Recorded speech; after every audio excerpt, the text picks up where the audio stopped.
All right, it's been a while since I've done a video, and I have picked up some stuff, and I'm just going to show it off right after this.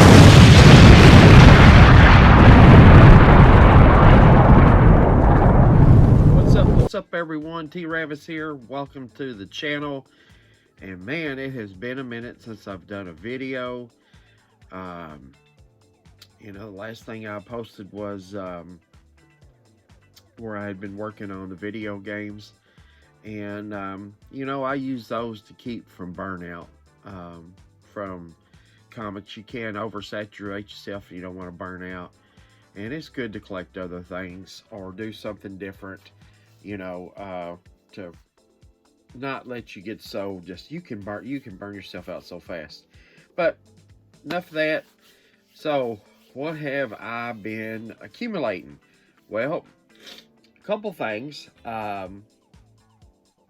Me and my wife went to the Owensboro Comic Con, and we went. First time I ever been there. Wasn't a bad show. I mean, it was laid out nice. Some pretty good celebrities there. The one reason I wanted to go was for Jim Shooter was going to be there, and my whole purpose of going was to have him sign some books. Well, his plane got delayed, and if you get there at opening, and unless you want to stay there all day and buy really overpriced books and wait for him to get there, then pay for that, then I didn't stick around for it. And there seemed like the biggest hit there was the guy who does SpongeBob. And I mean, I get it. I like SpongeBob myself. He's a big icon, but man, everybody was drove to him, and it was a little crazy. But I did. So let's start with that. I picked up 5 books while I was there. 5 books. I spent $25 on books. And I'm telling you, some of these prices is that I've seen on some of these books. I mean, there was a booth I went into that nothing was under $300, and that's not me. So I did find a book with a really nice guy that ran it. I can't think of the name of it. Me and him talked for a while, but he had $5 book, $2 books, dollar books. Then he had some big books. I mean, it was a nice array, and he was the one dealer that I found that wasn't crazy, and his booth was busy. Wonder why. So anyway, so let's just get started. We're here to see books, talk about stuff. So first book I picked up from him was this what is that? Uncanny Tales from the Grave, number 11. Love these 70s Marvel horror. And picked up these 2 books. This is Secrets of the Haunted House, number 14, right here. And this has what's his name, Kaluta cover. That's why I bought that one. And House of Mystery 276. Both of these books are in extremely nice shape. Another Kaluta cover. And I thought these were odd, and you don't see these every day, and I like this kind of weird stuff. I picked up a Knight Rider number 2 and a Knight Rider number 23, number 3 right there. And Marvel 70 25-cent books. Pretty decent shape. Dick Ayers did that cover right there. I don't know, the other one's not signed. So that's all I picked up from the comic. Oh, I got this shirt. This lady was selling the horror comic shirts. I thought that was cool. I love that old shirt. You got this there. So I did get a nice shirt. And that's what I picked up from the Owensboro Comic Con. Yesterday I went out. pick up my books. Went to a new comic book store for me. It's called Subscription Comics in Evansville, Indiana. And really nice store, really nice owner, nice guy. Talked to him.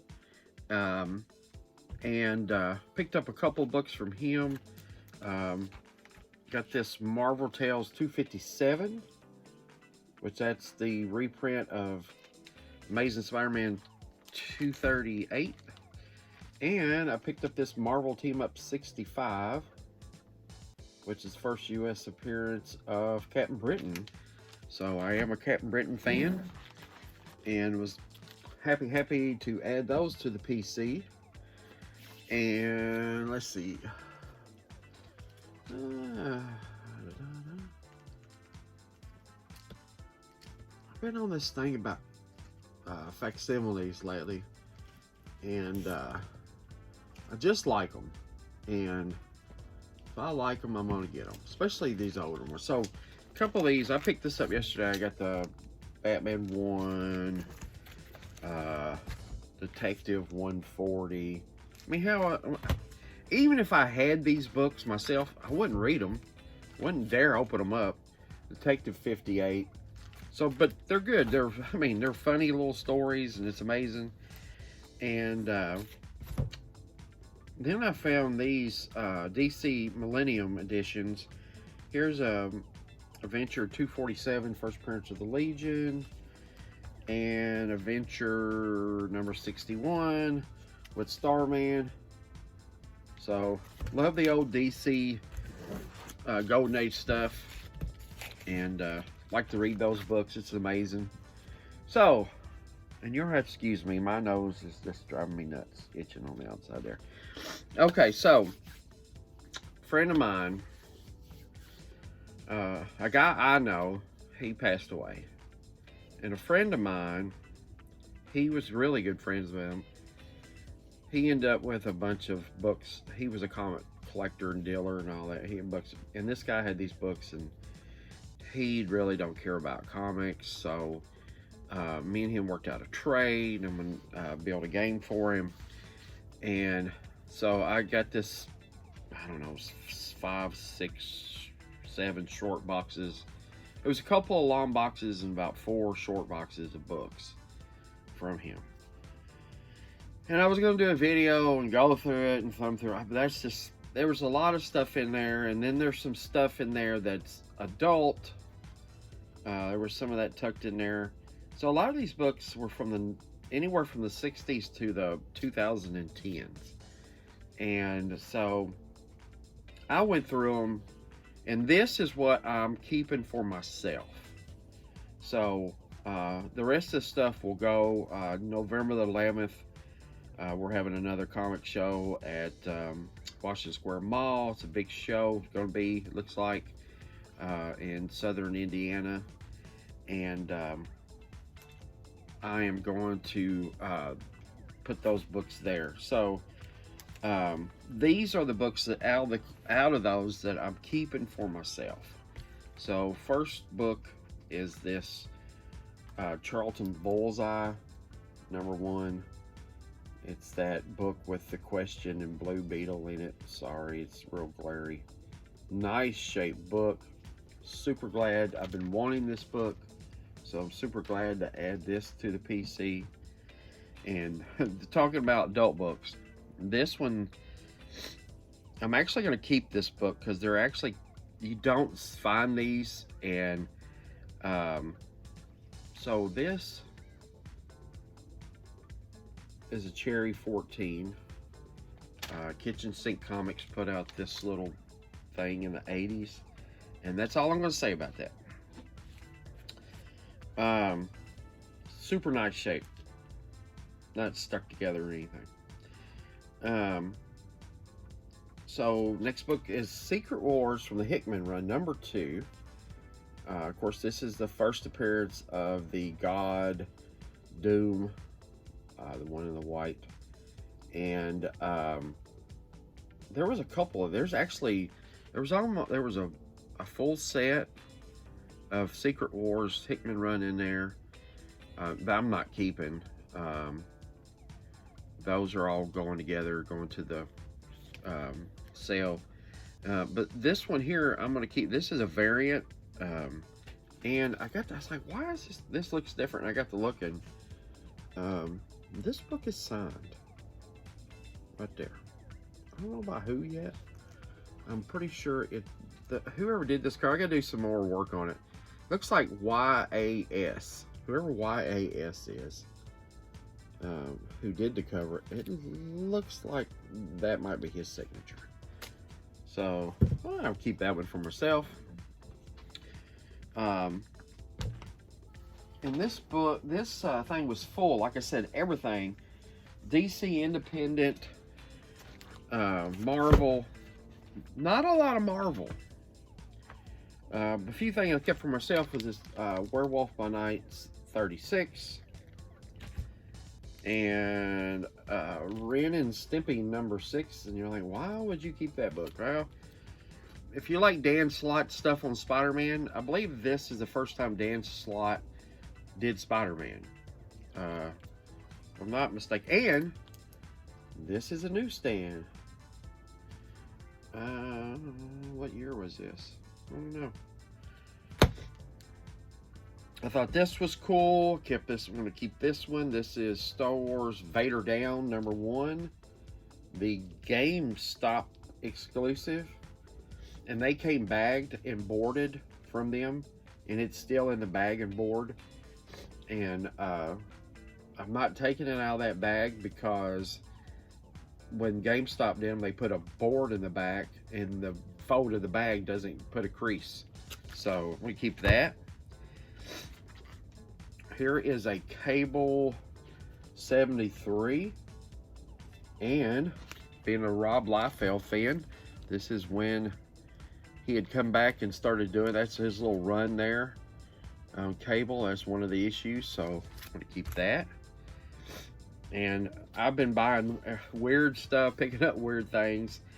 That reminds me of something else. My brother KJ, he's not my blood brother, but he's my brother, over at Porch Puppy Comics, got me some books. I want to break those out for and show you at the end. But I got a Hug-a-Bunch #3 in there. And these kitty comics, Star Comics, Marvel, especially at the end of the runs, the print runs are ridiculous. And there's just one odd Young Avengers #7 in awesome shape in there, so I kept that.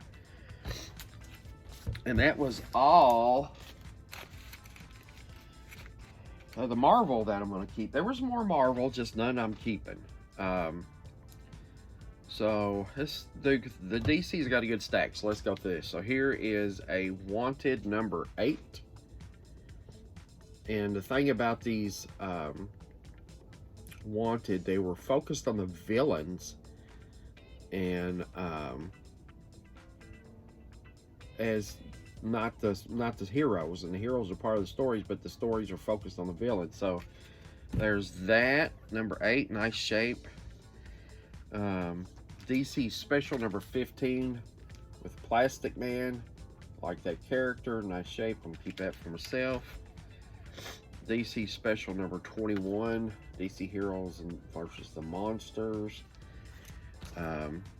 These books here, they are Wonder Woman 27 and a Wonder Woman 23, and those are part of the George Perez run. So, and this one is a newsstand.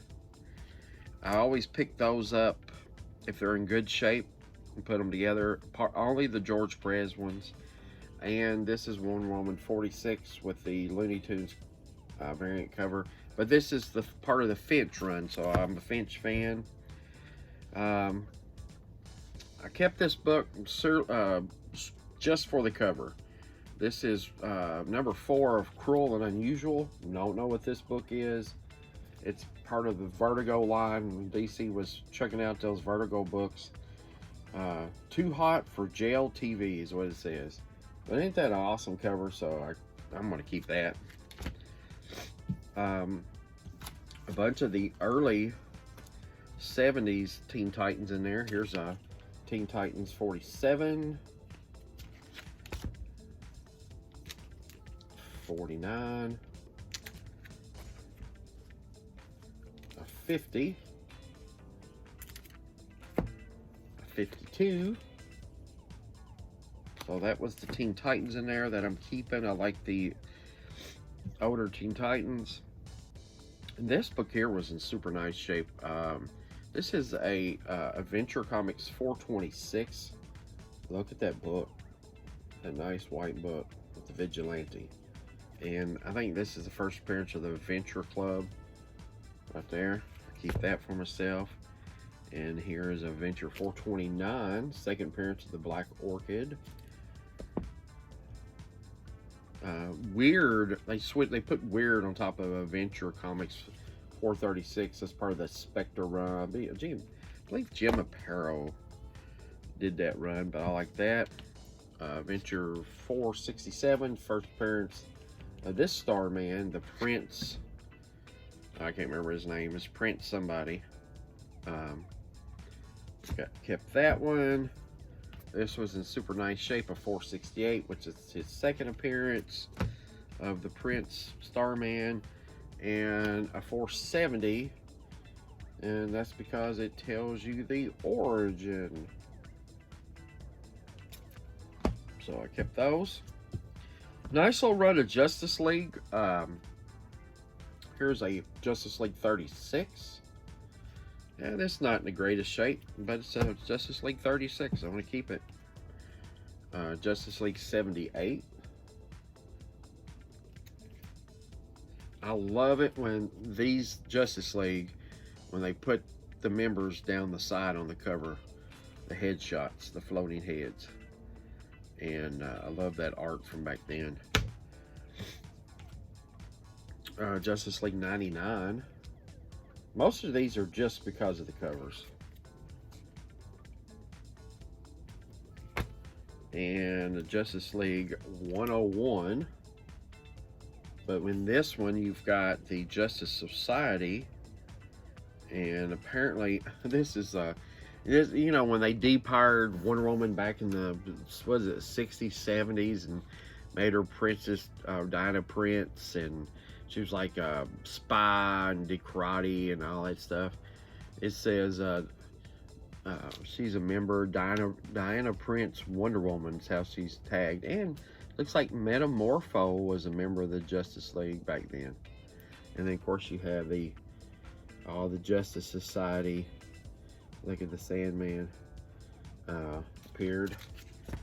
And here's a Justice League 117, nothing special. I don't even care much for that cover. Here's a 121. It's a good issue. I think this is a marriage of, what is his name? Adam Strange. Another great issue, 135, with all the different teams down here. And this one has the Shazam Squadron of Justice in it. So looks like we have Bullet Girl and Bullet Man, Abyss the Invincible, Mr. Scarlet, Pinky, and Spy Smasher. So what was that, Fox? Was it Fox these came from? So it's those characters that DC had purchased. And you have the Justice, so you have Justice League across the top. So you have Justice League, Justice Society, and Shazam Squadron of Justice.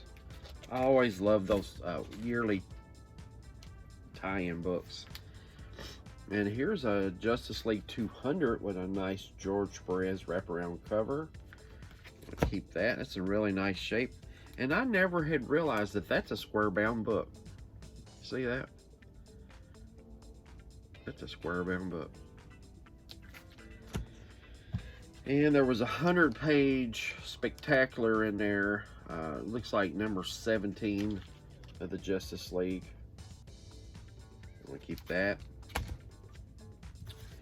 Um, Brave and Bold 150. I always liked this cover, and why not?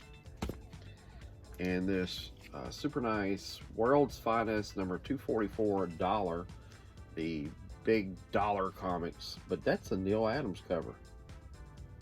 So that was the DC books out of there I'm going to keep. No, don't run off.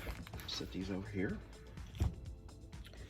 One interesting thing in there. This is a Wizard. Everybody, most of you know Wizard magazine from back in the day, and they put out these special issues. So there was a bagged, unopened in there of a Wizard Spider-Man special with a Romita cover, and it came with a Spider-Man book. And look at that, it's all black. It doesn't have a single spine tick, smudge. It's in perfect shape. Look at that. And that was the Legacy Spider-Man free special edition. But so immediately took it out of the bag and got it in something. So let's do the almost last little bit. This is the independent stuff that I kept out of there. Here is a Baron Werewolf's Haunted Library number 23 from Charlton Comics. Awesome covers on these things, and this is right in my wheelhouse. It's not in the greatest shape, but I'm going to keep it. And just because I like horror stuff, here's a Topps Comics Dracula, part of the movie adaptation, number 4. But it's got a Mike Mignola cover, and it had like 4 Topps Dracula movie trading cards in there. It was polybagged. I opened it up for the bag, ate the book up. Just a random Teenage Mutant Ninja Turtles number 51 City of War storyline. I remember when this was coming out. This is from 1992. This is from Mirage. Mad Dog Graphics. That was an oddball independent from the 80s, and this is Reed Teef of the CDT, whatever that is. It's kind of like a horror / James Bond kind of thing. It's weird. I like it. Now, I don't know the backstory on this. I know Sam Keefe did the Max. He was at Image. But this is a Max number 23 right here from IDW. So I don't know if he just stopped at Image and went to IDW and finished printing there, because I don't think they did 23 issues of or more of this Max, and this is like the variant cover. I had never seen one, and until I can find out more, I'm gonna hold on to it. Here's another oddball, Renegade Press, Robin Snyder's Revolver. This month's sci-fi adventure, the Star Guider. It's a weird little book. Number 3. Awesome painted cover though. And I'm a big fan of the AC stuff. There's a AC Comics Fighting Yank number 1. Short book. Short. Regular comic size this way. Well, I don't know. This is in a Silver Age bag, and it's just making it in there, but it's shorter. So I don't know what Bill Black was thinking. Here is a Charlton Space Wars number 28 from the 70s. It's a early 70s, 35-cent. Beautiful shaped book. You don't see these every day, but it's a Charlton, 70s Charlton. Nice shape. I'll keep it. And here is a Avatar Comics. This is Frank Miller's RoboCop. And looks like he did the art. Issue number 7. I'm a Frank Miller fan, so I'm keeping that. And I've had several of these, but every time I get them, I keep them. So here is a adolescent radioactive black hamsters #1 by Eclipse Comics, and that was part of the anamorphic stuff they were doing back in the day when everybody, after the turtles hit, everybody had to have something. Here's a book that I kept that I shouldn't like. This is from Eclipse Comics called Ragamuffins, and it's by Jim Colin, and I am not a fan of him, but I like this cover. I know everybody's like, oh man, you can't believe you don't like. I don't like it. You like what you like, and I don't like it. Earth Lore, The Reign of the Dragon Lord #1 from Eternity Comics. Another fantasy book from the 80s. Dark Horse Comics. Flaming Carrot Comics #25. And the reason I kept this is because it's got the turtles in there with him. And during the 80s, this might have been near the 90s. Kitchen Sink Comics, this is issue 2 of 5. Bernie Wrightson's Captain Stern. So Wrightson did the art inside, he did the cover, and I thought that's an awesome cover. Look at that cover. And it's solid white, and it's pretty clean. Could use a good cleaning, but Woodsy Owl. I don't know what issue number. It's a Whitman. It's a 20-cent comic. Western. It doesn't tell. It just says Western Publishing Company. It doesn't tell you when, but you know, it's a Woodsy Owl. Give a hoot, don't pollute, man.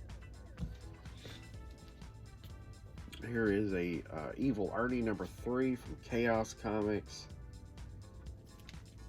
Like that.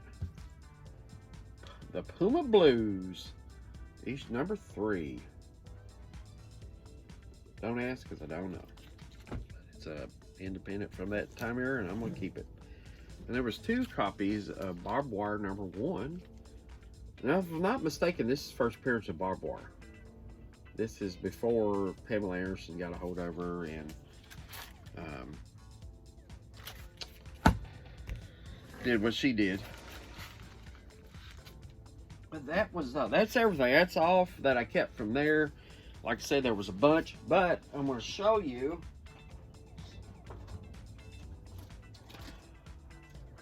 I have intermingled what I had with what my brother KJ got me. So I'm just going to show them to y'all. I told y'all I like weird stuff, and you're probably going to laugh at me, but I don't care. All right.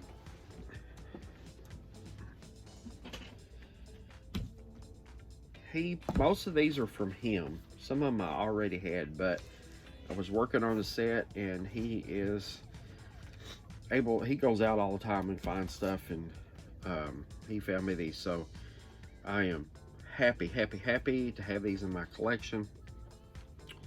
Yes, ladies and gentlemen, Captain Carrot and the Zoo Crew #1, right there. #2,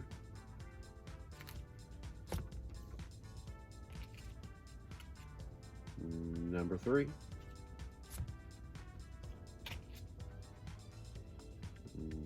#4,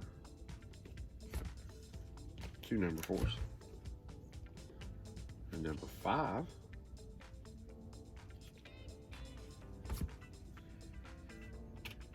This one I already had. So here's a #12. So everybody's like, why laughs at books and laughs at books, and why do you pick stuff up, and why do you get this, and why do you get that? Okay, well, here, let's look at this book. So this is Captain Carrot in his Amazing Zoo Crew number 12 with the introduction of Minnie Mouse. It's like their version of Adam. This book has the first published art from Art Adams in it. He was paid for he drew a cat-looking female figure in the back of the book. The DC paid him for it, put it in the book, printed it. It's in here. There you go. Laugh at me now. Captain Carrot, number 14. And look at the heads from the different. So in this book, you have, of course, you have the Zoo Crew. So the Zoo Crew is Alley Cat, Kadabra, which is like Zantana. You have the Rubber Duck, Plastic Man or Elongated Man, Fastback, the Turtle, right there. Let me get her. Fastback, the Turtle, Flash, Yankee Poodle, kind of like Green Lantern, and then you have Pig Iron, but he's just a big strong guy, so I don't know who they were trying to take. But then on this side, right here, you have Wonder Wabbit, Aqueduct, the Crash, which is their version of the Flash. Let me get this in here. There's Wonder Wabbit, Aqueduct, the Crash, the Green Lambkin, and the Bat Mouse. And then these are just the artists and creators. They put their heads in there. But then you have their version of Superman on that Earth was a squirrel right there. So there you go. That is too cool. So it was a two-parter. Here's 15. Same stuff. And then here's a number 17. And apparently on their Earth they have Newsweek instead of Newsweek. It's Newsweek. And then here is a number 18. And the last issue, out of all the heroes, if you had a hero going to a planet that was full of animal characters, who would be the best person to go to that planet? It would be the Changeling, Beast Boy, right there. Makes sense, right? They can turn into animals. But this is the last issue of the run right here, number 12. So it made it all the way to issue 20. And thank you, my brother KJ, for that. If y'all haven't watched KJ's Porch Puppy Comics, check it out. Give him a follow. You're gonna learn something, and might get a little scripture to go with it. So it can do us all some good. And that's it. So thanks for watching. I know this video is gonna be long. I haven't done one in a while. Picked up some stuff, a lot of stuff. And that's not, if I had went through every box, I mean, I could do like a box and we could just thumb through it. But then these books, they've been sitting for a while and they're dirty bags and dusty and everything. So I'm hitting the 30-minute mark. I'm gonna cut this off. And I know people got things to do, so look at me. And have a great day. Thanks for watching. And remember, collect what you like.